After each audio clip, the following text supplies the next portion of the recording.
All right, that was a fascinating talk. Thank you again, Mr. Ford, for that terrific talk. No word on whether narrators will be replaced by robots, but I'm sure that's coming soon.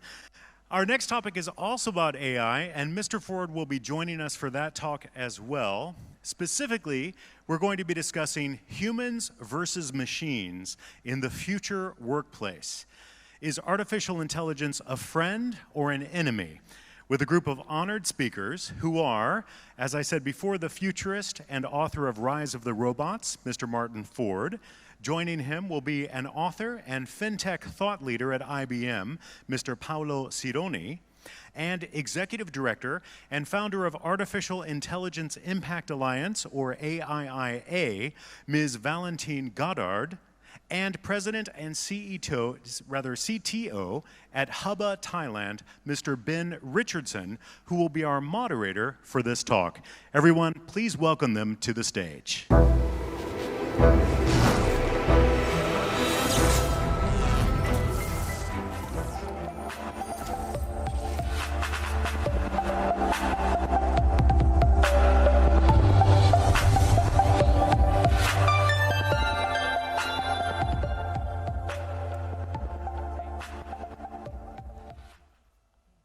Good morning, everyone. Good morning. So today, the topic of this panel is arguably one of the most important topics to discuss in this generation. And it all centers around the point, like a really important concept called the singularity. A point in time where technological growth will become uncontrollable, and it will have unfathomable consequences in terms of how human civilization will appear and will behave and look in the coming years. So joining us on this conversation with some of the world-leading experts in artificial intelligence. And I'd like to jump straight into it. We're going to start with OpenAI Institute. This is an institute in San Francisco backed by Elon Musk and Sam Altman. They recently announced that they created an artificial intelligence that was generating fake text that was too dangerous. The outcome of the research was too dangerous to release to the general public, which is a really interesting concept. Does this mean that this is an early indicator for the reduction in labor in the workforce? Is a labor-intensive economy on the way out here? Maybe Martin, we'll start with you, and we'll get answers from everyone. Right. I think there are lots of indications that many particular jobs are going to be automated. The OpenAI announcement is suggestive of that. You can imagine fields like journalism, where you already see systems that can write news stories, for example. The fears with the OpenAI system are more about the misuse of the system and how it could be used to create fake news and disinformation very easily and things like that, which is another issue, but certainly employment is one. So yeah, as I said in my talk, I do worry a lot about that. I think that we're on the verge of potentially automating a huge number of jobs, and it could happen relatively suddenly and be very disruptive. If I cannot really believe that we can generate more fake news than those that exist today on the planet. And Valentine, obviously there's there's obviously some very ethical, social dilemmas that will appear as part of this AI just kind of pushing into the general ecosystem. Open source is obviously becoming more prominent. People getting access to research that isn't so tightly locked up. What are the ethical and social implications of everything becoming a little more commoditized and more accessible?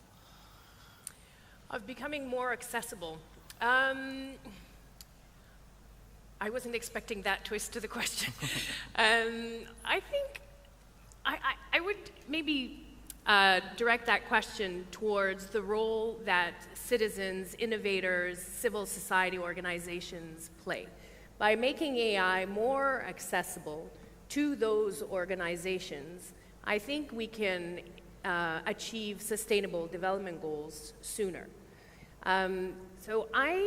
Of course, there's risks about having open source technology, but there's always a risk. The technology is there, it exists, it depends how we use it and who we give that access to. Okay, and Paolo, You obviously have deep expertise in financials. We were having a really interesting conversation before we came on board about the biological impacts of some of these rapid changes moving into the financial industry. From a financial perspective, where decisions need to be made rapidly in these evolving financial markets, they need to be made with as much data as possible. It's been quite heavily constrained by what humans' capabilities currently are. What needs to change? What needs to change in terms of how we act before things like OpenAI research projects make its way into the financial sector? Well, let's say, first of all, Silicon Valley made a mistake in understanding banking and fintech because they thought that the banking client is like the consumer client, but it's not. Because biologically it might be the same, but psychologically it's different. And also the way we relate with money as a biological component that operates in a slightly different way compared when we want to buy something. It's like the reward that doesn't come immediately, but needs to be postponed because you are basically buying risk and buying return. So that is also the reason why we need to take greater care and attention when it comes to digitizing financial services and infusing AI, and make sure that that is fully transparent, because we're not damaging your purchases, we might be potentially damaging your saving. But it is possible to make sure that AI generates value inside financial services by augmenting the capability of people and relationship managers, so the bankers, to understand the financial problem. Now, the key element to me is that we need to make sure immediately that AI is transparent. And it is possible to make sure that AI is transparent. The reason why a lot of people are, if you like, incapable of picturing the problem of transparency is because they focus too much on the idea that the algorithm has value, like the individual machine learning piece that maybe you can model in Python or in a different language, while the algorithm doesn't really have value. The value is always in the architecture. Because the architecture, which is a data architecture, is the piece that enables you to relate to the various algorithms and, in a sense, through a backwardation, understand how the algorithm behaves in order to reach to a conclusion. And that is the way you can generate AI. Now, financial services spent the last 5 years looking at individual algorithms through POCs, talking to the fintech and the startup. Now they start thinking enterprise-wide architectures, so it's the right time for them to understand effectively how you can infuse AI in all of the instantaneous decision-making, which are risk management decision-making, the need to power the digital bank of the future. And if I can say, just to conclude, we started talking about fake news. And to me, it's very relevant topic, especially when we discuss transparency. My last work that was launched in Davos during the World Economic Forum is a theory of transparency to create value in financial services. Why transparency is so important? The example with fake news is relevant to me. 20 years ago, we could have read the news maybe on 5 newspapers in the US, and clearly was not enough compared to the amount of data and information that we can access today on social media. However, we could know the bias of each and every newspaper because we knew the history of the editor and the publisher. So we could, in a sense, compare and figure out what was more conforming to reality and what instead was more subjective. Today, it is true that we can access through digital a lot of information, but we don't know where that comes from. So it's not transparent. So we don't know the source, so the incentive of the source, the cost for us and the usage of our data, and the potential consequences.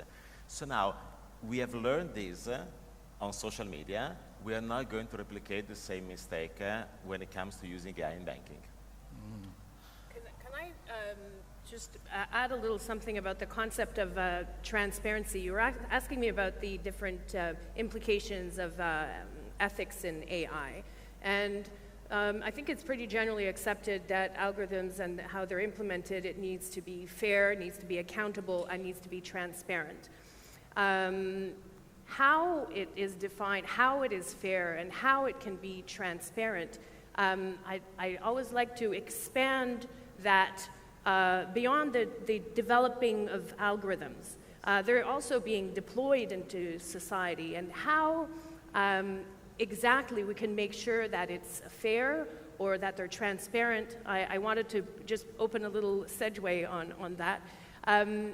We can be transparent about how we're developing algorithms, where the data is coming from, but I think we're not on a even playing field in terms of understanding. So even if you, as a fintech developer, you say, well, I'm being transparent, my algorithms are understand, I'm telling everybody. But if the digital divide is causing 3/4 of the population not to understand those explanations, I think it goes beyond the efforts that maybe some industry might be putting out there to be understood. And also in terms of how it can be fair or be accountable, that same concept of digital divide and the lack of maybe of understanding of different social implications and ethical implications of the use of AI, there is a huge gap in who is in those groups governing AI. There's different international work groups on the governance of artificial intelligence. And there's a huge lack of civil society organizations at those tables. Tech industry is extremely present in trying to push fairness, accountability, and transparency as being the only answer to having ethical and responsible AI. And I think it's really important as a society and as developers, as innovators, to really embrace that and make sure that we're working with organizations that are doing good in society and enabling them to understand and be part of those choices and be part of that development. And so, I mean, a good segue from there. We're starting to push into the implications that having massive, complex data sets are resulting in our ability to capitalize on some really interesting circumstances. So, taking a mental health example for on the dark web, the mental health records for important people are some of the most expensive records you can purchase. This is a result of all this information becoming accessible and stored before we've been able to implement some of these ethical gateways and catches. In terms of particularly, I'll kind of point to you to start on this, Martin. From a workforce perspective, we're starting to not only capture a lot of information in our jobs, but in our normal way of working, but also about employees and how they behave. And HR are getting a lot more information about how to make decisions. And likewise, as we start to push forward into artificial intelligence and we start to use those technologies to change how business behave, what are some of the indicators that businesses are starting to change their behavior in broad sectors using data and artificial intelligence? Right. I think that leading businesses, without question, are moving aggressively into this area. I mean, there are already very sophisticated systems, for example, that gather data on employees and recommend promotions or recommend that people not be promoted and so forth, which is all, I mean, to me, if I were one of the people working in that that would be quite scary and Orwellian. But that's clearly the direction that we're moving in, and that happens across the organization. It's going to be, collecting information used to manage people's careers. It's going to be collecting information that might actually allow systems to automate what those people are doing. That's part of it. Another important consideration, to go back to the ethical issues, is that when we talk about bias in algorithms, usually, in most cases, what we're talking about really is bias in data. So as organizations collect massive amounts of data, very often, that data is, of course, generated by people. And if those people are in some way biased in their activities or their attitudes, then that bias gets captured in the data. And then when you run a machine learning algorithm to use that data, as a learning resource, it will pick up that bias, right? And then it can execute it in many different areas. And that's a huge problem. I interviewed a bunch of people for my latest book, and they're all working on this. They take it very, very seriously. So I'm pretty confident that these kinds of issues will be resolved. And there's also a very hopeful note here in the sense that fixing bias in a human being is really hard, right? We know that. Fixing it in an algorithm or having an algorithm adjust for bias that it discovers in data is a lot easier than it would be to try to tweak someone's brain, right? So I think there's a hopeful, positive note there that as algorithms maybe become more important, as kind of a check on human decisions, that we'll actually have a world with less bias. Provide my point of view about the usage of data, and especially with the reference to financial services, because I believe there are two major misconceptions in financial services about the value of big data and the value of AI. Clearly and definitely, AI is fundamental to power the digital open banking platform, because without AI, you will not be able to digitize a financial institution, largely speaking. However, the first issue is that many bankers or quantitative people believe there is value in big data, and that is wrong. The reason that is wrong is because big data is always a partial data. It does not contain uncertainty. You know, the financial services are there to somehow help you gauge the risk, the return, and the uncertainty into the future. But the future is not part of the big data set. From the point of view of research, what is happening is that, let's say in the last 20 years, there was a lot of work done to go from big data to insights. And now the researchers are trying to figure out how to go from insights into decision making. And that is where uncertainty is fundamental. Now, uncertainty is something that humans have to deal with continuously for survival. That also explains the reason why, for the time being, the biggest value of AI in financial services will be an augmentation of people, supporting them with more information, but leaving to the individuals the final choice, because they have to make decisions that AI might not be capable of doing consistently, because uncertainty is not part of the big data set. In a complex system, if you do not deal with uncertainty, the system would break, so the algorithm could break. So it's a deep and very relevant topic that is also involving the IBM research to make sure that we have biological points of view on how the algorithms should work and should be powered on an architecture enterprise-wide. Then the second topic is that many developers and many fintech commentators thought that big data and AI is there to know more about the client of the bank. And I'm telling you that is not important. Don't misunderstand me. It is important to know more about the client, but there is something which is even more important for a bank. More important than the bank knowing about the client is the client knowing about the bank, because the client does not understand finance. And therefore is always, if you like, the price taker in the banking relationship. So the ethical and added value usage of AI would be to provide knowledge, digitize knowledge, so that you can enable people to be more self-directed when it comes to dealing with financial issues and financial problems, so that the relationship has a better equilibrium.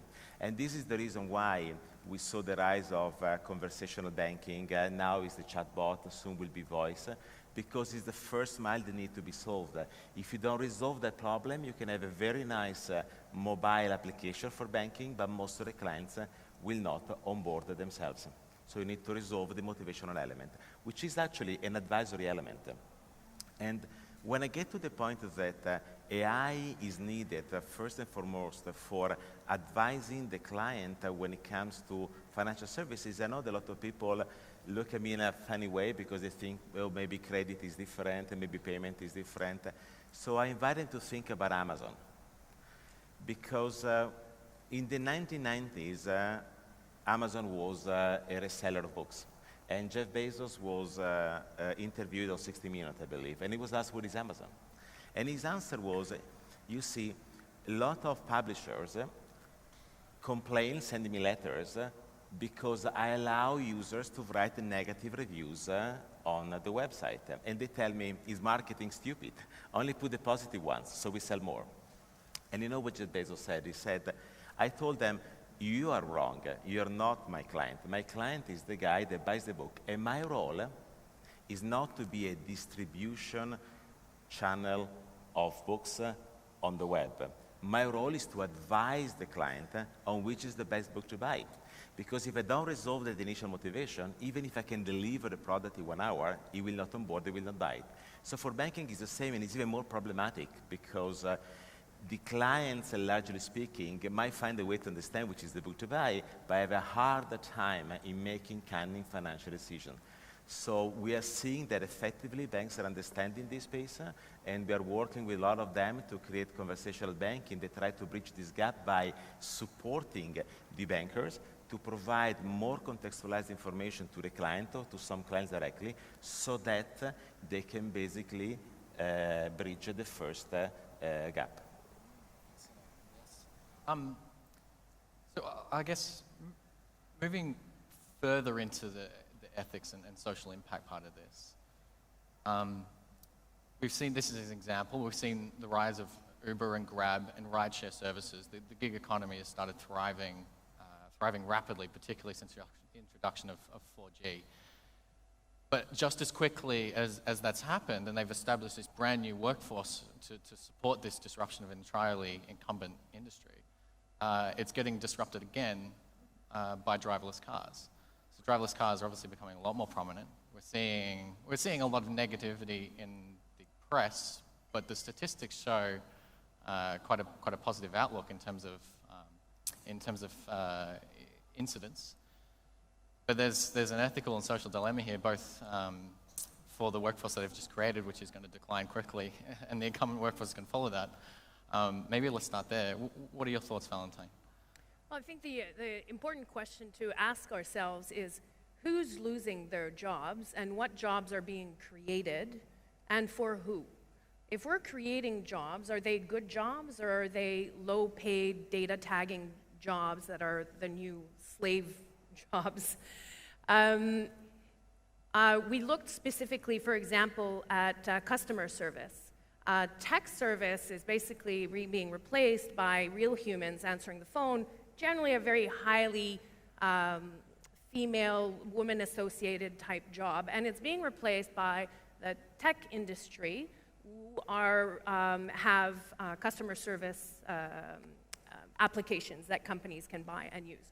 So that's an example of we're getting rid of women's jobs in retail and customer service and creating, right now the tech industry is still predominantly, I mean in Canada and the States, I'm not too sure in Thailand, but still predominantly male. So it's really important to look at a global scale within our own countries at who we're creating jobs for. And there's two very important keywords when we think about the ethical and social impacts of AI, and those are inclusion and diversity. And I'm talking to the guy who's writing notes on the board in the back. We need to see inclusion and diversity on the board. Thank you. Inclusion and diversity are in a lot of ethical frameworks for AI, but they can be ethics washing, they can be keywords that are just easily flushed around. What does that really mean when you're trying to make socially responsible AI? Inclusion and diversity means having more women on the development team. It can also mean bringing two sectors together. For example, I love to talk about the work that Milind Tambe did. He's a professor, he's now at Harvard, he was at University of Southern California, created the Center for AI and Society. He brought together the engineering department and the social work department. The projects they developed were developed with the civil society organization themselves that worked with the homeless community. So in terms of having trust in AI, in terms of having something that's relevant to the community, I can't imagine a better team of collaborators. And I think if we're looking at the future of work, we can do the same thing with workers. HR is a huge area of development in terms of artificial intelligence and automation. And it can be used to get rid of bias, or it can create more bias. And some of the startups that present at my conference tell me, we're not the ones. Our clients are asking me to get rid of or filter out X part of the population from their applicants. So we have a responsibility as a community, as innovators, as developers, to find a way to avoid those risks. In this respect, I think that there is also a concerning element in the fintech ecosystem because most of the fintech entrepreneurs and innovation labs are looking at disruptive innovation as the key thing that they need to basically resolve to be sustainable on digital. However, I believe that sustaining innovation is more important than disruptive innovation. The difference between the two is that disruption is volume business, sustaining innovation is value business. They are not simply both relevant, but sustaining innovation is even more relevant for banks because we are facing a platformication of the economy, largely speaking. So we know that financial services are commoditizing. We know that Alibaba and Tencent got the banking license in Hong Kong, so they're already in the Western world. We know that Facebook will launch its own stablecoin. We know that Apple has a credit card with Goldman Sachs. Amazon is doing a similar business. So when it comes to volume businesses, the platform that operate on non-banking sectors will be capable of onboarding banking because banking becomes, if you like, a contextualized. At least those aspects of banking and financial services, they can be more easily commoditized. So now banks need to find a way to define and search for sustaining innovation, which means generating added value for the client. Because this way we avoid also the super concentration of banking which is happening, because I believe we also need to have inclusion and diversity in the economic system in the sense that we cannot just have two large platforms operating in terms of social media or e-commerce dominating the economy. We want to make sure that there is a plurality of entrepreneurs and companies all contributing with new ideas, with new business propositions. In that respect, I'm inviting all of the fintech entrepreneurs to remember that the world is divided into three areas, largely speaking. Okay, I travel so much, I don't want to leave anybody out, but you see digital technology was born in the US. The Chinese are becoming very advanced in terms of technology these days, but largely speaking, last 20 years is the US. Europe is where regulation is born. Europeans love regulation. It's very important. It's part of the construct of the European Commission to harmonize the European countries. But China has the business model, right? That's why China leapfrogged in fintech and in innovation. Now you start from the business model. You understand how you power it with the technology, and you put it inside the regulatory framework to protect the consumers, to make sure that inclusion is a priority, diversity is a priority, so on and so forth.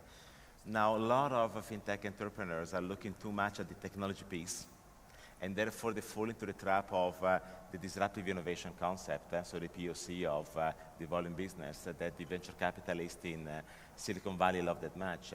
I'm inviting all of my clients instead to look at value, how you can generate value with AI, so deliver something to the client where the client is transparently happy to pay you for, because that creates relationship, that creates stickiness, that creates value in the economy, so we can make sure that we transform change into progress. Interesting. Well, as part of this, like, the reduction in labor force, or the change, making a less intensive labor economy. So we've been talking about that as a general concept, but if we take a look higher, so we're talking about, taking the Uber example again, we are talking about Uber itself disrupting its own origins. What is the next meta level of this? Like, we're starting to see artificial intelligence built websites. We're starting to see programming becoming almost a commodity. And so I'll maybe start with you on this, Martin. Right. I think all of this is going to evolve in kind of an unpredictable way. Some areas are subject to a lot of hype. I personally think self-driving cars are a bit overhyped. I think it's probably going to take somewhat longer than what a lot of people are saying. I mean, Elon Musk a couple of months ago said a year from now he's going to have 1 million robo-taxis on the road. He's not. I mean, that's not going to happen. So that has been overhyped. So when we talk about Uber, there are two disruptions happening there, right? The first is that companies like Uber have created this entirely new category of jobs, the gig economy or precarious workers, people that are doing tasks and they're getting paid and It's not dependable. I mean, it's very, very hard to imagine really supporting a family, saving for retirement, putting your kids through college if you're working for Uber, right? And Uber is probably the best example of that kind of work that there is. I mean, the thing about Google is that you've got to have a fairly new car. You only have to compete with people in your neighborhood, so that puts some limits on how low the wages can be driven, whereas a lot of other things within the gig economy, you're competing with people all over the world. So it's created this new category of work that is very unreliable, precarious, and it is true that eventually even those roles are increasingly going to be automated. So eventually we will see self-driving cars. So it's an issue that we've got to begin to wrestle with, I think, that, in terms of this is just not a future we're building that works for everyone. A lot of people are being left behind, and ultimately that's not sustainable. Is there anything specifically that you think we should be talking about or looking at more deeply to preempt? Well, I mean, there are two general philosophies you could have. One is that you try to restrict this progress, hold it back, so the jobs don't get automated or de-skilled or whatever. And I'm not in favor of that because I think probably you can't do it anyway. If you did do it, you'd be doing it in one or a few countries, and China wouldn't be doing it, and then you'd be at a massive disadvantage. So it seems to me the best solution to all of this is to adapt to it, to find a way that we can build a system where everyone can thrive even as this happens, and that's the reason that I talk a lot about universal basic income. It's just kind of an obvious, very kind of simple, straightforward way to approach this. There may be other solutions out there as well, but UBI is one that has a lot of history behind it. A lot of people, very prominent people like Milton Friedman and Friedrich Hayek and Dr. Martin Luther King have advocated for it in the past. So I think that's reason to take it seriously. Yeah, I totally agree with what you're saying, Martin. I think going from there, social dialogue is a component, informed social dialogue is a component that's needs to be supported, and we need to see more social dialogue on AI. Informing citizens doesn't seem to be currently a priority, and I just want to talk about a couple of projects that happen to be involved in where we use art as a tool for citizen engagement and social dialogue on AI. Universal basic income has never been such a mainstream discussion. It used to be this lefties, human rights, special department discussion. It is now being discussed at large, very mainstream, because we will need some form of economic transition system that helps workers through the different steps over the next couple of years. So there's many different ways. For me, the way that my organization found is holding social dialogue workshops with artists, because artists will bring that conversation to the citizen. It can be a very intimidating topic to talk about AI, and people feel scared. I was just getting on the plane. I took Qatar Airways here. Thank you very much, Techsauce. I had a great flight. And Air Canada has completely digitized and automated all the check-in service. And you go to Qatar, and their website is horrible. And then you try to check in. It's like, what is this? It's wrong. It's not working. And then when I met the guy at the check-in counter, he's like, you know what? I love Qatar. They're not replacing me. So bringing citizens into that conversation and developing with the workers the future of work, I think, is extremely important. Can I bring a point of view about banking again? The City Disruption Report 2016 forecasted that 50% of jobs in financial services will be lost by 2025. So if there are people working in banking this side of the room, please move here because their jobs are gone, okay? Now, is this due to artificial intelligence? Is this due to blockchain or fintech innovation? I sincerely don't think so, because the problem starts in 2008 when banks realized that at the height of the global financial crisis, the business model of banks was not complying anymore with the current economic environment, which is very different from the 90s and the 80s. Now, in this respect, financial institutions are de facto disrupted because their business model doesn't go, and fintech innovation and AI is in reality the opportunity for reskilling the workforce, because the big transformation that they're doing is from transactions to services. Again, transaction means a volume business, a distribution channel of products. Services means providing advice to the respective clients. You saw a large number of financial institutions, Blasonate, moving from capital markets and investment banking into wealth management. That means investment products and insurance products. Goldman Sachs announced it. They said we cannot grow in capital markets anymore. Deutsche Bank just 2 days ago, 50 billion euros bad bank, discussing moving out of or reducing investment banking a lot to favor wealth management, so other institutions. Now, banks now are looking for the opportunity to infuse AI into the conversation with the customers, because they need to reskill the relationship managers to do a completely different job. And you cannot do it without AI, because it will take too long and it will be too complex and too expensive in terms of education. Well, unfortunately, we've only got 20 seconds left. Well, very quickly, if I can. In Canada, 95% of the applications of artificial intelligence are in the for-profit sector. The nonprofit sector, the public sector are under users of AI because they either don't have access to it financially, even at the... It's the last second! So going out to the core of ethics, business models are important to look at and rethink as well, because those are a huge driver and what kind of impact you can achieve with new technology in general. Well, thank you. That was an excellent discussion. That was really fun. Thank you so much for joining us, guys. Can everyone please give those guys a hand of applause? Thank you. Thank you.